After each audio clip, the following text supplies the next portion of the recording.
ક્રાંતિકારી જય ભીમ. સર્વે મારા ગુજરાતના લોકોને અમે હાર્દિક આમંત્રણ આપીએ છીએ કે આજની વખતે શૌર્ય દિવસનો એ શૌર્ય ગાથાનો ઇતિહાસ સાવલીના રસુલપુરમાં થવા જઈ રહ્યો છે. તો સર્વ લોકોને અમે ભાવભર્યું આમંત્રણ આપી રહ્યા છે કે આપ લોકો આવો. તારીખ 1 જાન્યુઆરી સવારે 9 વાગે રસુલપુરની પહેલા એટલે શૌર્ય સ્તંભની 1 કિલોમીટર પહેલા આપણે એક ભવ્ય રેલીનું આયોજન કર્યું છે. આ રેલી આપણે સાવલી પોલીસ સ્ટેશનથી કરવાના હતા, પણ ત્યાં અત્યારે 4-વે રોડનું કામ ચાલુ છે એટલે આપણે બહુ ટ્રાફિક જામની સમસ્યા થાય છે. એટલે આપણે સાવલી રસુલપુર ગામ છે જ્યાં આપણો શૌર્ય સ્તંભ બનાવ્યો છે એના 1 કિલોમીટર પહેલા પેદલ રેલીનું આયોજન કરવામાં આવ્યું છે. આપ ગાડી, સાયકલ, મોટર બધું લઈને આવી શકો છો. સવારે 9 વાગે રેલી રાખવામાં આવી છે અને ત્યાં ગાડી રેલી સ્વરૂપે આપણે શૌર્ય સ્તંભ પાસે જે પણ લોકો ભીમા કોરેગાંવ ના જઈ શકતા હોય એ લોકો સર્વ લોકો રસુલપુર ખાતે ચોક્કસ પધારવા વિનંતી. કારણ કે આપણો આ વારસો, આ ગૌરવશાળી ઇતિહાસ જે માત્ર 500 વીર મહારોએ જે 28,000 પેશવાઓને ગાજર મૂળાના જેમ કાપી નાખ્યા હતા, ધેર વિખેર કરી નાખ્યા હતા દોસ્તો, એ ગૌરવશાળી ઇતિહાસ હવે સાવલી અંદર રસુલપુર ગામમાં ઉપસ્થિત છે. તો આ ગૌરવશાળી ઇતિહાસ દોસ્તો આપણા દરેક બાળકોને સમજાવવો જોઈએ, અમને બતાવવો જોઈએ, પ્રેરણા લેવી જોઈએ કે એવા કાળની અંદર જે કાળની અંદર આપણને કોઈ અધિકાર નહોતા, આપણે ગુલામ બનાવી રાખવામાં આવ્યા હતા અને જ્યારે આપણે બહુ જ પ્રતારણાઓ ઝીલી અને આપણને કોઈ અધિકાર નહોતો આપતું ત્યારે કોઈકે અધિકાર આપ્યા અને એ અધિકારથી આપણે જ્યારે બદલો લેવાનો મોકો મળ્યો. આમ તો આપણે બહુ સહન કર્યું છે, પણ જ્યારે આપણને બદલો લેવાનો મોકો મળ્યો દોસ્તો, વિચારો, તમે કલ્પના કરો એ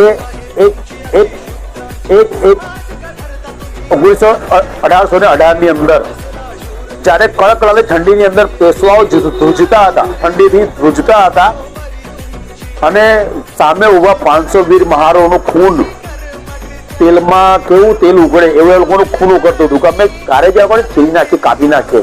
અંગ્રેજ સરકાર ના પાડી કે ના, આટલા 500 લોકોનું શું આવે, કઈ ના આવે, તમે લોકો આ લોકો તમને 5 વીઘા ખતમ કરી નાખશે. તો પણ આપણા વીર મહારો કહે છે કે જે અમારા પર વીતી છે, જે લોકોએ અમારા બેન દીકરીઓ પર આ લોકો એટલા અત્યાચાર કરે, અમારા ભાઈઓ પર અત્યાચાર કરે, અમારા મા બાપોને અત્યાચાર કરે, અમને કોઈ જગ્યાએ પાણી પીવાનું, કપડાં પીવાનું, અમારી બેન દીકરીઓને સ્તન ઢાંકવા માટે પણ લોકો પૈસા લેતા હતા.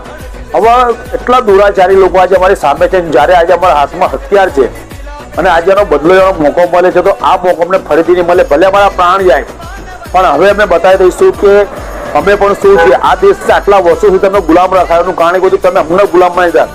જે યોદ્ધા વર્ગ હતો, જે શાસક વર્ગ દેશ હતો, દેશને આ લોકોએ અછૂત કરી નાખ્યો હતો, આ લોકોને અનટચેબલ કરી દીધું, આ લોકોને હળધૂપ કરી નાખ્યા હતા. કોઈ જાતનો અધિકાર નહીં. જ્યારે એ અંગ્રેજો હાથમાં તલવાર આપી હતી દોસ્તો, 31 તારીખે ચાલતા ચાલતા કેટલા કિલોમીટર દૂર ચાલતા એ લોકો આવતા હતા.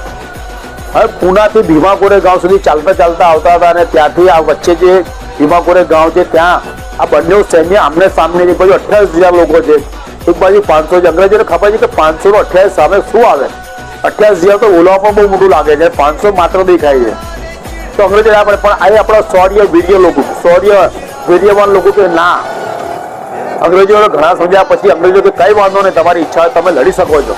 અને પછી જે 500 નું સિંહોનું ઝુંડ એ ભૂંડોની સામે પડ્યું અને જે લોકોને નોસ્ત નાબૂદ કર્યા છે, એ વીર ગાથા, એ 56ની છાતીનો ઇતિહાસ ફરીથી ત્યાં સાવલી રસુલપુર ખાતે થવા જઈ રહ્યો છે. અમે ચાહીએ છીએ કે તમે આવો અને આ ગૌરવશાળી ઇતિહાસને સલામી આપો ને તમારા વડવાઓ જેને બતાવ્યું હતું કે અમે આ દેશના મૂળ માલિકો છે. જ્યારે અમે સહન શક્તિ છોડી દઈએ છીએ, જ્યારે હથિયાર આપણા હાથમાં આવે છે, તો ભલભલાની ઓકાત બતાવવાનું કામ અમે કરીએ છીએ. તો દોસ્તો આવો આપણે આ વીર ગાથાને વધાવી લઈએ.